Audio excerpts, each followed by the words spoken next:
Welcome to another episode of What Are You Reading? What Are You Writing? I'm Karen E. Osborne, your host and the author of Getting It Right, Tangled Lives, and now the upcoming Reckonings, which I'm so excited is also going to be an audiobook. It's going to be on Audible. So excited. And I have a wonderful, wonderful, incredibly prolific writer that I want to introduce you to, Tiff Marcelo. And hey, Tiff.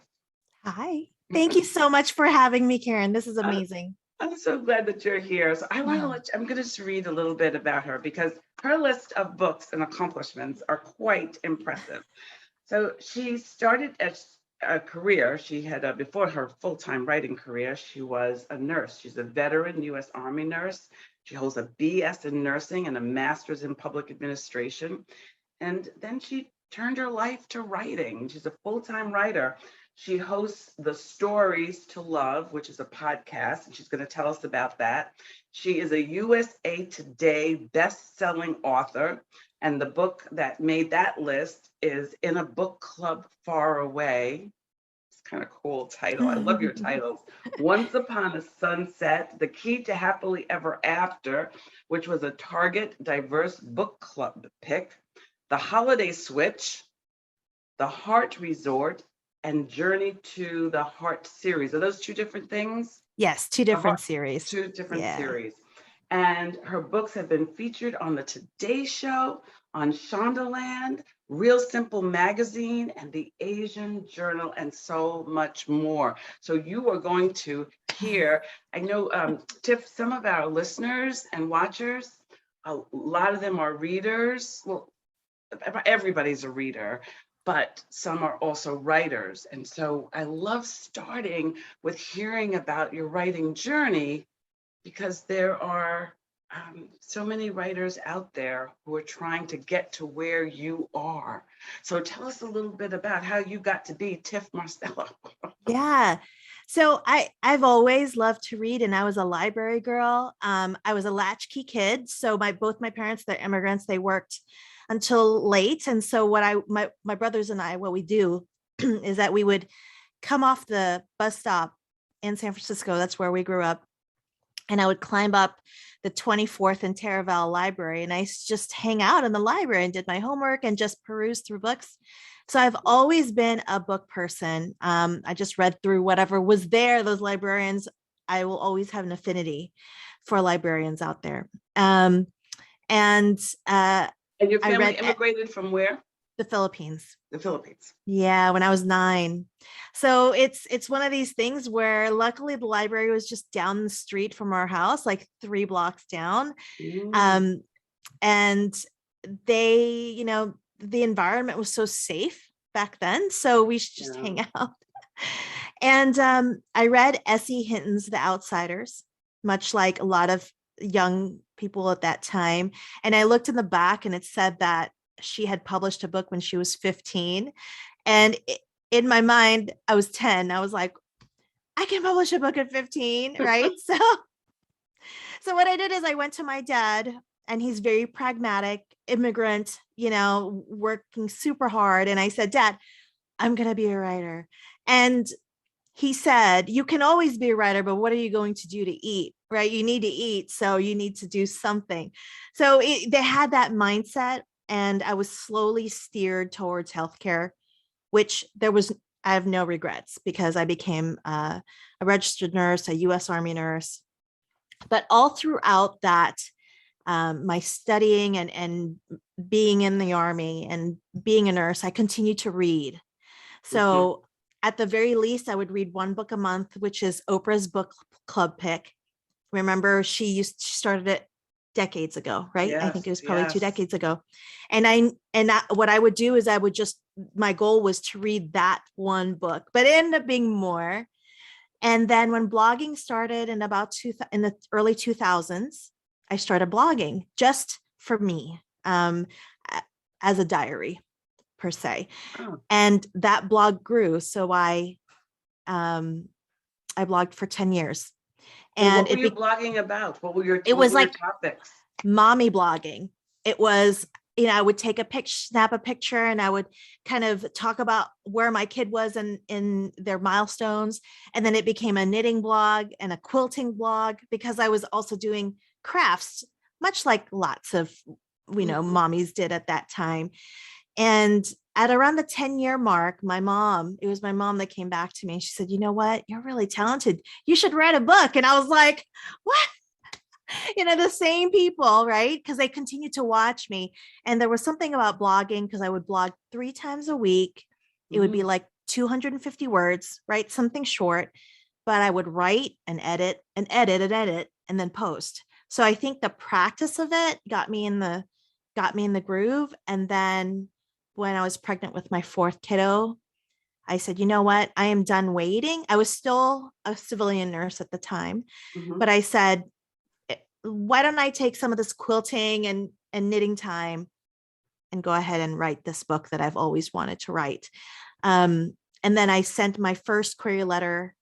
And that a query letter is a letter you send to a literary agent who you hope can represent you. I sent my first query letter when my youngest was not even a year old. When she was about 4.5, I finally had an agent. So it took almost 5 years to get an agent. And then my agent sold my first book within 3 months of being represented. And which one was your first? Which was? North to You. So it's a contemporary romance. And it's been fast and furious. So it hasn't been 5 years yet, but I just published my 9th book. So yeah, it's just one of these things. And it's been a dream come true. And at the same time, it's also work, because I do think of it as work. And it is work. Yeah. And then I took a couple of part-time jobs, but did not fully do full-time until about a couple of years ago, when I was able to substantiate the ability to make a little bit of money from work. To actually make a living from your work. That's wonderful. That is beautiful. Yeah. So you write a lot of you write women's contemporary books, and you write romance, and you write young adult YA. So which do you like the best? Oh my God, it's so hard. It's so hard to choose. I think it's because I have a lot of stories in my head that's been built up for so many years. When I first started querying or looking for an agent, it was for young adult works, and I could not find an agent for my young adult books. Perhaps my voice wasn't there yet, or I hadn't really honed in my craft. But because my young adult work was my 8th novel. So I wrote contemporary romance and contemporary fiction even before I was able to sell my first young adult work. So it's really interesting. I just stay open and hope that it fits somewhere, because, publishing they have, labels, where it goes in the bookstore. And when I come upon a story, I tell the story and hope that it fits, and try to figure out where it fits. You're writing you're telling your story, your voice, and hopefully the world will want it. Rather than trying to write for an agent. Did you ever have someone say to you, I wish you would write any of your agent or publisher, did they ever try to direct you? No, I think this is why I always think that perhaps things are meant to be how they're supposed to be, because the agent that I almost gave up looking for an agent, right? Because no one seemed to want my work. And then I wrote a contemporary romance, and then found my agent. And in our conversation, I had discussed all the things I wanted to write. Not just the one book, but like what if I write this? And what if I write this? And from the get-go, she said, I am not representing this book. I'm representing you and the stories that you're going to write. So I think from that from that, because she represents me, she's able to tell an editor, this is, when you take on Tiff, this is the story. This is, this is what she wants to say. And I think that's what's important out there is finding the right people. I've been very lucky. I have to say that there's many pitfalls in publishing, and to be able to find an agent that I felt represented me well, I think is really a blessing. It really is. I have a dear friend who's just a gifted writer, and made People magazine, critically acclaimed, and she's having trouble getting a third book published. And I think she just doesn't have the right agent. That's what I think. Somebody who really understands her and represents her well. But she'll get it published. She'll get numbers. And I feel like the agent has to not just have contacts, but understand where you come from. So I even tell my editors, the ones, when we have conversations and we talk about a book, and I can change anything in a book, like any little detail I can change, but the heart of the book has to remain the same. So I feel like the message has to be the same, and that I want Filipino American characters in these books, and I want them to be represented well, and I want the language to be represented well. I mean, there are some things that are hard lines for me, but details for me I'm not precious on details more than I just want to make sure my characters are who they are throughout the book. That's beautiful. That's beautifully said.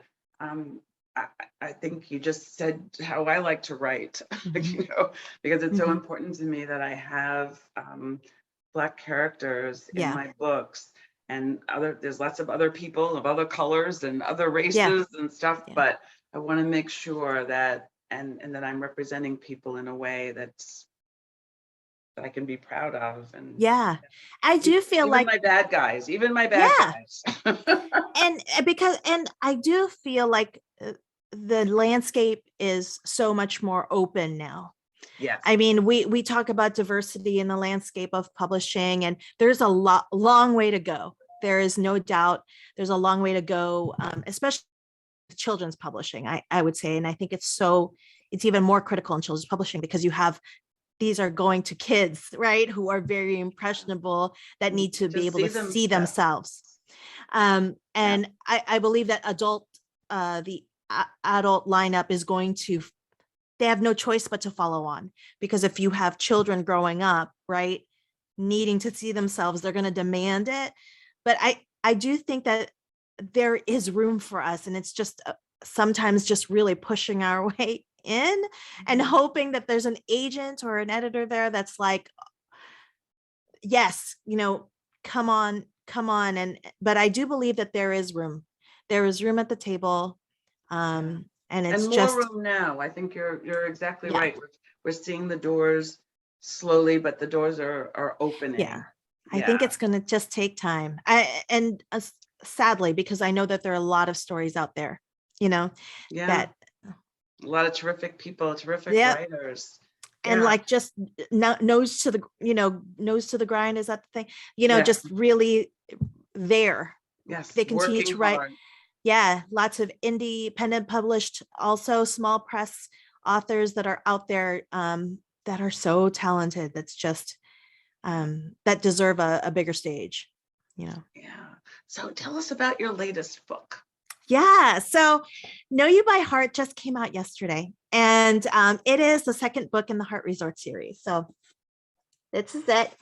And the series concept is about this family. Their last name is Puso. Puso means heart. And they own a heart-shaped couples resort in the Outer Banks. And this second book is about the CEO of Heart Resort and his wife, Eden, who is an author. But they actually have a marriage of convenience. So the contract is that 5 years of marriage, and Chris would inherit a large sum of money that would help the resort, and would help her as an author, because she's a fledgling author and she wants money too. But they have 6 months before their contract's about to end, and they are having trouble making it through to the very end. So they're almost there, and they undertake a couples retreat where we see some of the past come to the present of why they can't seem to make it to that fifth year. But it always ends in a happily ever after, so we know they're together. So that's what's great about romance yes. novels. Yeah, so part, it's going to work out. that's right. Yes, yes, yes. And as we like to, this is what are you reading? What are you writing? So we've Yeah. been talking a lot about writing, but I would love to hear if you have one or two recommendations for our audience about books that they might like to read. Yeah. So I just finished The Wedding Crasher. The Wedding Crasher is by Mia Sosa. Her book came out yesterday as well. And it is about a buttoned up attorney meeting a very free spirited teacher. And what they do is they have to undertake a fake relationship in order for him to get a position at work. So it's one of these, another fake dating trope. It's so much fun. Mia Sosa wrote The Worst Best Man. And she's just rom-com. I'm going to quote one of her quotes in one of her blogs, but she is rom-com perfection. And she is Afro-Latina, and she's just amazing, just an amazing writer, and so funny, like rom-com as in like truly there is laughter in this book. I love that. I love that. Thank you. Thank you. Yes. So if everybody wants to find you, because now they do, they want to buy your books, they want to find out more about you, they want to follow your podcast, tell our audience how they can connect with you. Yeah. So the best way is to really access my website. So it's tiffmarcelo.com. But if we're looking for a quick social media, where I go to normally is Instagram. And the handle there is at Tiff Marcelo. And everything, on my website has everything. So it has links to my podcast. It has, it's a jumping off point of everything, really. Excellent, excellent. I am just so thrilled that I met you. I am so happy to have you and my guest. I hope you've enjoyed this conversation. Yeah, it was wonderful. This was so much fun. Thank you. Yes, and I hope everybody out there that you have enjoyed meeting Tiff and that you will connect with her, that you'll try one of her books, that I'm sure you will enjoy, and that you will join me again for the next episode of What Are You Reading? What Are You Writing?